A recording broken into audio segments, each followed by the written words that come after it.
അണ്ണന് കൊടുത്തോ? മകേഷിനോട് കൊടുക്കണേ.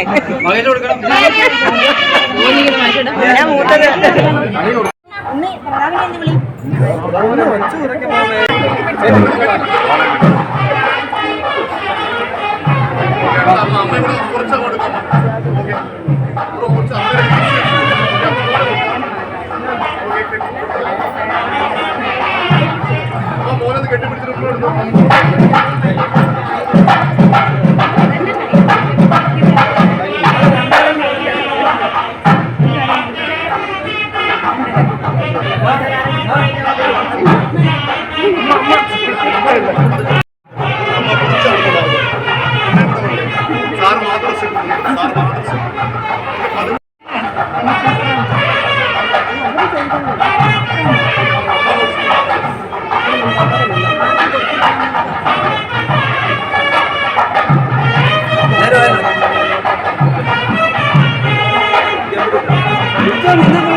എല്ലാവരും നിമിഷം ശ്രദ്ധിക്കണം.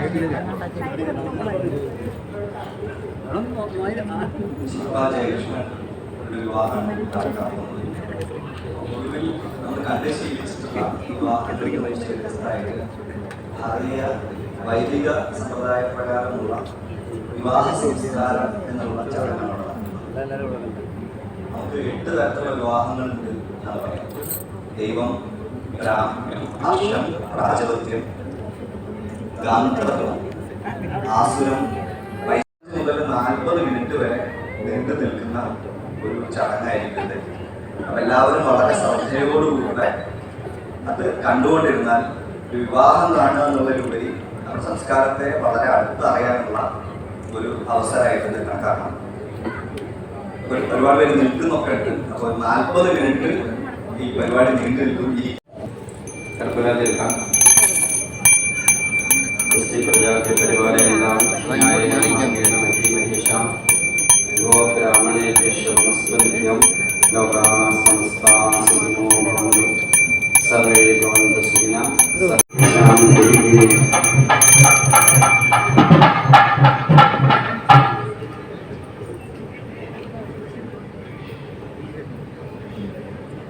രണ്ടുപേർക്ക് പോകാം.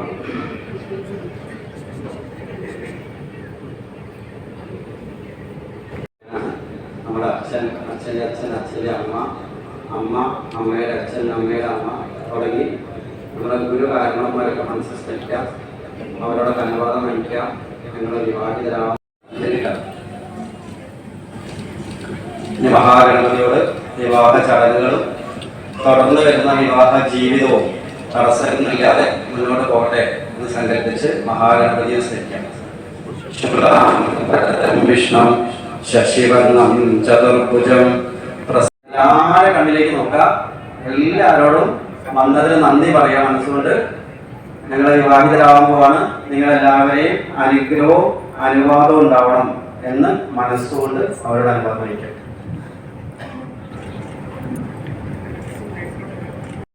നമ്മളിവിടെ വധു ഒരു തുളസിമാല വരനെ അണിയിച്ചിട്ടാണ് അവരെ താലി കെട്ടുക.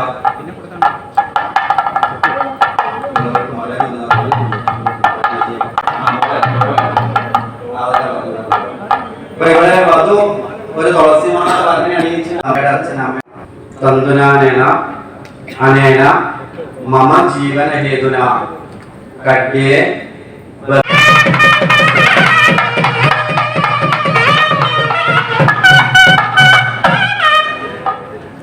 വരന്റെ പിതാവ് താലി അച്ഛന്റെ അച്ഛൻ അച്ഛന്റെ അമ്മ ഗുരുവായൂരന്മാരൊക്കെ സ്മരിച്ച് വരന്റെ കയ്യിലേക്ക് കൊടുക്കണം.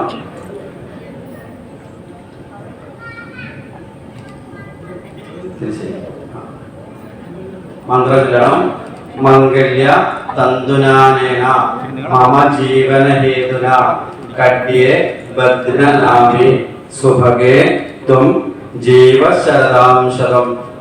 അടുത്തൊരു 100 വർഷക്കാലത്തേക്ക് ഒന്നിച്ച് ജീവിക്കുന്നതിനായിക്കൊണ്ട് നിന്നെ ഞാനിതാ എൻ്റെ വധുവായി എന്നോട് ചേർക്കുന്നു, സ്വീകരിക്കുന്നു എന്നാണ് പറഞ്ഞത്.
ഓ എത്തി എത്തി എത്തി.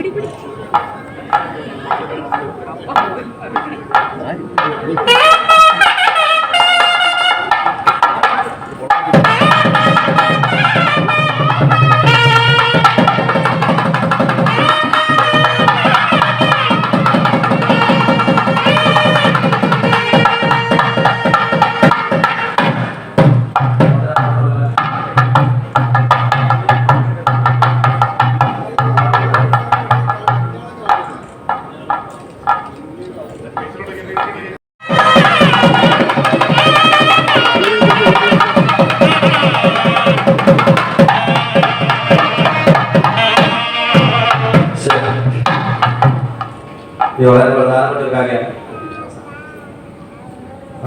കന്യാദാനം എന്ന് പറയും. ഒരു പെൺകുട്ടിയുടെ ഒരു അച്ഛൻ്റെ ജീവിതത്തിൽ ഏറ്റവും നല്ല മുഹൂർത്തമാണ്.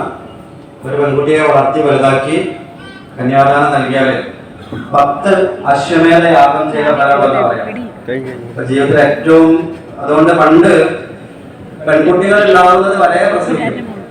12 പ്രസവിച്ചത് ആൺകുട്ടിയായി പോയാൽ എവിടെന്നെങ്കിലും ഒരു പെൺകുട്ടിയെ ദത്തെടുത്ത് വളർത്തിയെങ്കിലും വേണം.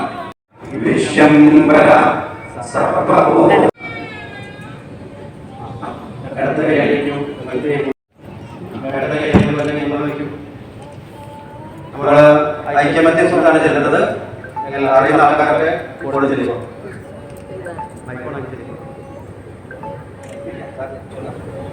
ഓം സംസമിദ്യവസേ വൃക്ഷന്തഗ്നേ വിശ്വാനന്ദസ്പദേ സമിദ്യസേ സനോവശൂന്യാഭര സംഗച്ഛധ്വം സംവദധ്വം സംവോ മനാം ശ്രീജാനതാം ദേവാഭാഗം യഥാ പൂർവേ സംജാനാനാമുപാസതേ സമാനോ മന്ത്രസമിതി സമാനി സമാനം മനസ്സാചിത്തമേഷാം സമാനം മന്ത്രമഭിമന്ത്രയേവ സമാനേന ഓഹർവിഷാജോമി സമാനീവ സമാനാകൃതയാനിവ സമാനവസ്തു മനോ യഥാവ സുസഹസതി. ഓം ശാന്തി ശാന്തി ശാന്തി ശാന്തി.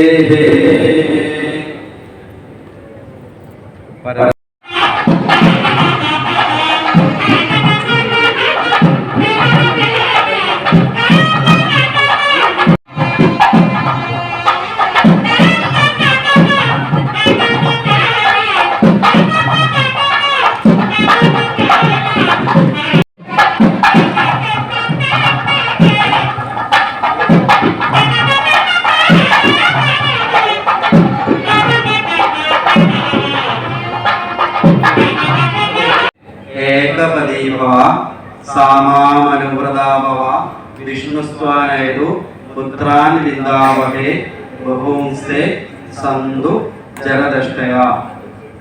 വലത്തെ കാല് രണ്ടുപേരും ചെറിയൊരു സ്റ്റെപ്പ് മുന്നോട്ട്. വലത് കാല് ഇടത്തെ കാല് ചേർത്ത് വെക്കാം. ഭർത്തതല്യ ഭക്തി അന്നത്തിനായിക്കൊണ്ട് ഒന്നാം പാദം വെച്ചാലും അവിടെ എനിക്ക് അനുകൂലമായിരിക്കട്ടെ. ഈശ്വരാനുഗ്രഹത്താൽ നമ്മൾക്ക് സൽപുത്ര സമ്പത്ത് ലഭിക്കട്ടെ. വൃദ്ധാവസ്ഥയിലും അവർ ആരോഗ്യവാന്മാരായിരിക്കട്ടെ. ഭക്ഷണമാണ് ജീവിതത്തിലുള്ള പ്രധാനപ്പെട്ട ഒരു ഭാഗം. ബിരുദാഹാരങ്ങൾ പാകം ചെയ്യരുത്. കഴിക്കുന്ന ഭക്ഷണമാണ് ആരോഗ്യമായി മാറുന്നത് എന്നൊക്കെയാണ് പറഞ്ഞു കൊടുത്തത്. രണ്ടാമത് ഊർജേ ദ്വിപദീഭവ സാമാമനുവ്രതാഭവ വിഷ്ണുസ്വാനയതു പുത്രാൻ.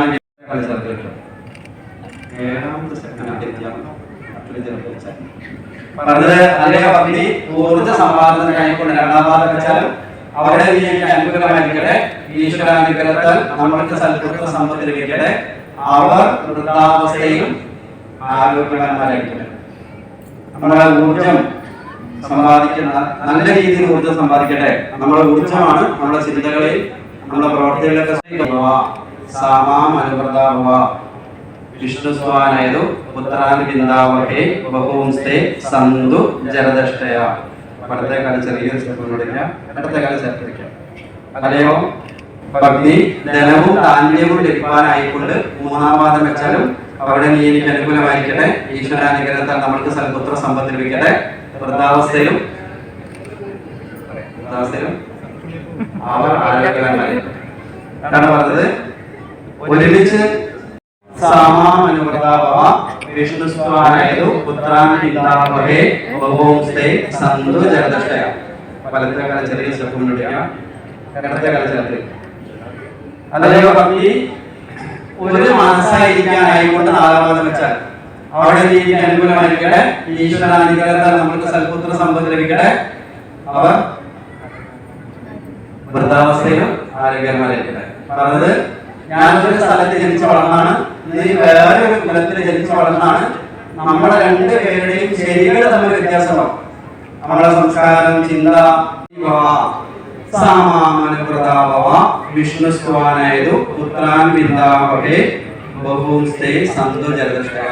വലത്തെ കാലം ചെറിയൊരു സ്റ്റെപ്പ് മുന്നോട്ടിരിക്കാം. ഇടത്തെ കാലം ചേർത്ത് വയ്ക്കാം. സന്തതി ചാലനത്തിനായിക്കൊണ്ട് അഞ്ചാം പാദം വെച്ചാൽ അവിടെ നീ അനുകൂലമായിരിക്കട്ടെ. അനുസരിച്ച് ജീവിക്കാനായിക്കൊണ്ട് ആറാം പാദം വെച്ചാൽ അവിടെ നീ അനുകൂലമായിരിക്കട്ടെ. ഈശ്വരാനുഗ്രഹത്താൽ നമ്മൾക്ക് സൽപുത്ര സമ്പത്ത് ലഭിക്കട്ടെ.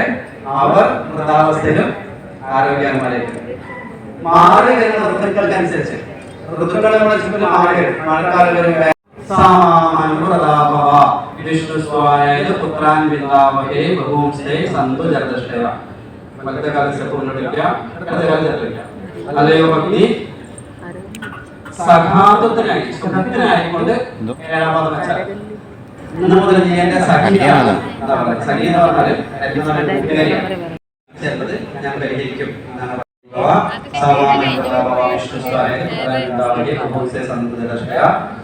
സഹനാഥത്തിനായി ഏഴാം പാദം വെച്ചാലും അവിടെ ജീവിക്കുന്നവരെ നമ്മൾക്ക് നല്ല കുട്ടികളുണ്ടാവട്ടെ. അവർ വൃദ്ധാവസ്ഥയിൽ ആരോഗ്യം.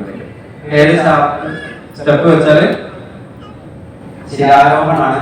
താഴെ അമ്മിയും അമ്മിക്കുഴയും കാണാം. വധുവിന്റെ വലത്തെ കാലിന്റെ പെരുവിരലിൽ പിടിച്ചിട്ട് ഈ അമ്മീന്റെ കുഴയുടെ മുകളിൽ ചവിട്ടിക്കാണ് ചെയ്യാം. ഇത് വലിയൊരു മെസ്സേജാണ്. അപ്പൊ പറയുന്നത് വധുവിടെ പറയണ താഴെ രണ്ട് കാലിന് കാണുന്നില്ലേ? ഏതൊക്കെയാ കാണുന്നത്? അമ്മി കുഴ. എന്താ വ്യത്യാസം? പറയുന്നത് ഒന്ന് ഉറച്ചതാണ്, ഒന്ന് ഫ്ലെക്സിബിൾ ആണ്, ഉറക്കാത്തതാണ്. ധർമ്മം ആചരിക്കുന്ന കാര്യത്തിലും അതുപോലെ സത്യം പറയുന്ന കാര്യത്തിലൊക്കെ നീ ഉറച്ച ശരിക്കും തുല്യമാവട്ടെ.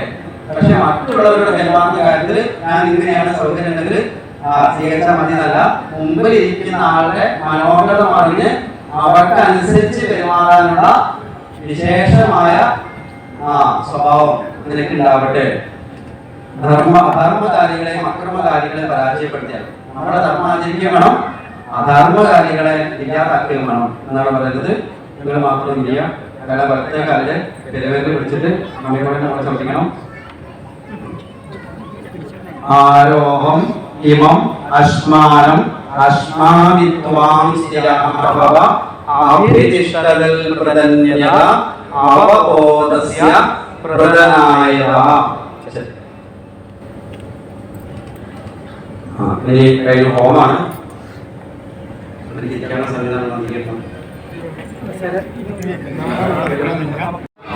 ഗുഹ്യം വിവർഷി അജന്തി മിത്രം ത്വദിദം ന ഗോവിദ്യ ദ്രവതി സുമനസാ കൃണോഷി സ്വാഹ ഇദമഗ്നേദം നമഃ. അർത്ഥം, ഹേ ഭഗവാൻ, യാതൊന്ന് സർവചരാചരങ്ങൾക്കും രക്ഷകനും അധിപനുമാണോ ആ അങ്ങ് ഈ ദമ്പതികളെ ഒരുമയോടും ഒരു മനസ്സായും കഴിയുവാൻ അനുഗ്രഹിച്ചാലും ഇവരൊന്നിച്ച് ഹവിസ്സുകൾ അർപ്പിച്ച് ഈ ഹോമത്തിലൂടെ അങ്ങയെ പൂജിക്കുന്നു. രണ്ടാമത്തെ പ്രാവശ്യം കേൾക്കാം. ഓം അഗ്നിരൈതു പ്രഥമോ ദേവതാനാം സോസ്യേ പ്രജാമുഞ്ചന്തോ മൃത്യുപാശാത് യഥേയം രാജാവർണോ അനുമന്യതാം യഥേയം സ്ത്രീ പൗത്രമകന്നരേത സ്വാഹ ഇദമഗ്നേദം നമഃ. ദേവതകൾ വെച്ച് ഉത്തമനും അകാല മൃത്യുനാശകനുമായ അഗ്നിദേവ, അങ്ങ് ഈ കന്യകയ്ക്കായി സൽസന്താനങ്ങളെയും സമ്പൽ സമൃദ്ധിയെയും നൽകിയാലും. മൂന്നാമത്തെ പ്രാവശ്യം. ഓം ഇമാമഗ്നിസ്ത്രായതാം ഗാർഹപത്യം പ്രജാമസ്യേ നൈതു ദീർഘമായോ അശൂന്യോപസ്ഥ ജീവതാമസ്തു മാതാ പൗത്രമാനന്ദം അഭിബുദ്ധ്യതാമിയം സ്വാഹ ഇദമഗ്നേദം നമഃ. ഹേ ഭഗവാൻ, ഗൃഹസ്ഥൻ അനുഷ്ഠിക്കുന്ന ഈ ഗാർഹപത്യാഗ്നി ഈ കന്യകയ്ക്ക് രക്ഷയാവട്ടെ. ഈ സ്ത്രീക്ക് ജനിക്കുന്ന സന്തതികൾക്ക് അങ്ങ് ദീർഘായുസ് നൽകിയാലും ധാരാളം സന്തതികളുമായി വാഴുവാൻ അനുഗ്രഹിച്ചാലും. വീണ്ടും ഒരു പ്രാവശ്യം. ഓം അമോഹമസ്മി സ്വാം ത്വമസ്യ മോഹം സമാഹമസ്മി ഋത്വം ദ്യൗരഹം പ്രതിവീത്വം താവേവ വിവഹാവഹേ പുത്രാൻ പ്രചേനാവഹേ ബഹൂംസ്തേ സന്തു ചരദിഷ്ടയാ സംപ്രിയൗ രോജിഷ്ണോ സുമനസ പശ്യേമ ശരദശതം ജീവേമ ശരദശതം ശൃണുയാമ ശരദശതം.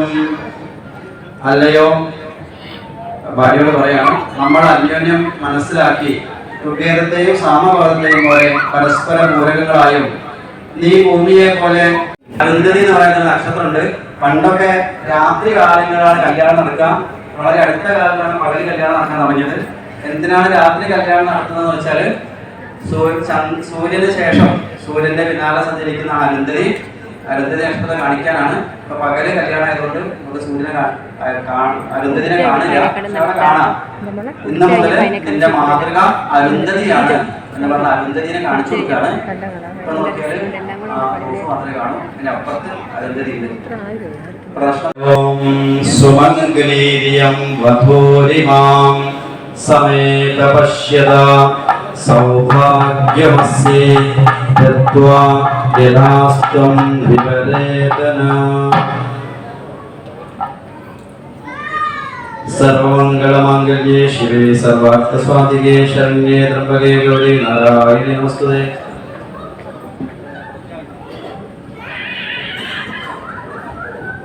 ശരി, അപ്പൊ ഇനി അനുഗ്രഹത്തിന്റെ സമയമാണ്. നമ്മള് ഒരു അനുഗ്രഹിക്കാനാണ് നമ്മളെല്ലാവരും വന്നിട്ടുള്ളത്. അപ്പൊ എല്ലാവരും എഴുന്നേറ്റ് നിൽക്കാം. ഇവിടെ നിൽക്കുന്ന ആൾക്കാരെ കുറിച്ചിട്ട്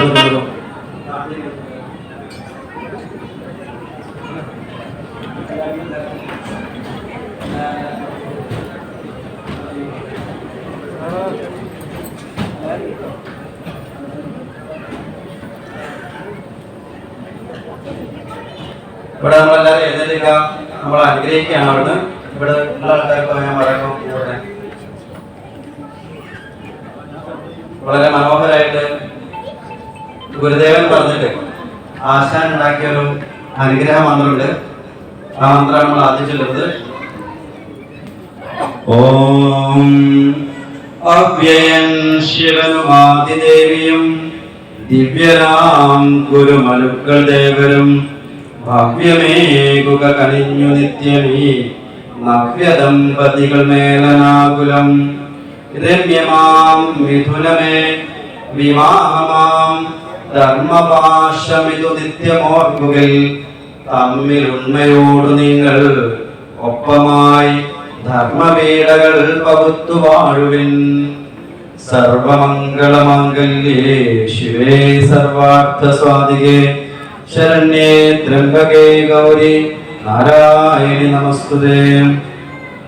എല്ലാവരും പറഞ്ഞോളൂ. ഓം ശ്രീവർച്ചസ്യം ആയുഷ്യം ആരോഗ്യം മാവിഭാത് ശോഭമാനം മഹീയതേ ധാന്യം ധനം പശും ബഹുപുത്രലാഭം ശതസംവത്സരം ദീർഘമായോ. ഈ പറഞ്ഞ മന്ത്രത്തിന്റെ അർത്ഥം ഒരുപാട് ധനത്തോടും ഒരുപാട് ധാന്യങ്ങളോടും ഒരുപാട് പശുക്കളോടും ഒരുപാട് നല്ല കുട്ടികളോടൊത്ത് 100 വർഷക്കാലം വളരെയധികം സന്തോഷത്തോടെയും നിറവോടും കൂടി 100 വർഷം ആരോഗ്യത്തോടും കൂടി ജീവിക്കാൻ ഇവരെ സാധിക്കട്ടെ എന്നാണ് നമ്മളെല്ലാവരും പ്രാർത്ഥിച്ചത്. നമ്മുടെ നിൽക്കുന്ന ആൾക്കാരൊക്കെ ആ ഒരു സങ്കല്പം മനസ്സിൽ വെച്ച് ഇവിടുന്ന് പോയിട്ട് അനുഗ്രഹിക്കുക. അവിടെ നിൽക്കുന്ന ആൾക്കാരൊക്കെ അവിടുന്ന് ഒന്ന് അനുഗ്രഹിക്കുക. ഇവരെ ഇതിനുശേഷം ഓരോരുത്തർക്കായിട്ട് വന്ന് അനുഗ്രഹിക്കാം. എന്നെല്ലാവരും കൂടുതലായിട്ടും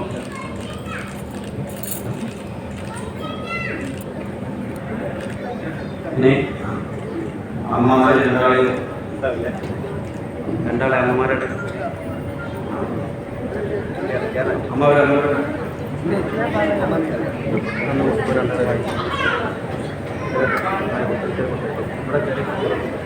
വീഡിയോ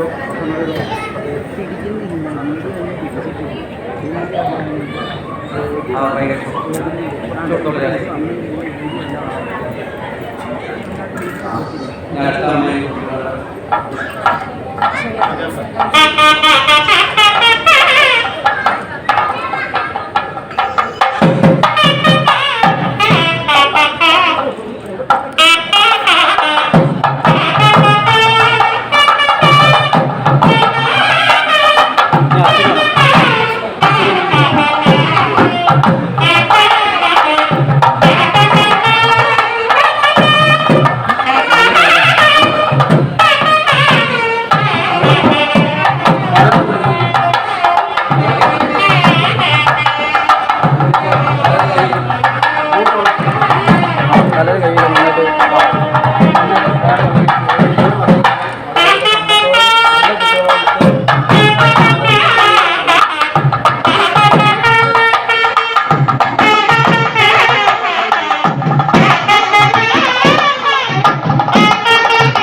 വിജയിക്കണം. 100 വർഷക്കാലം ഒരുപാട്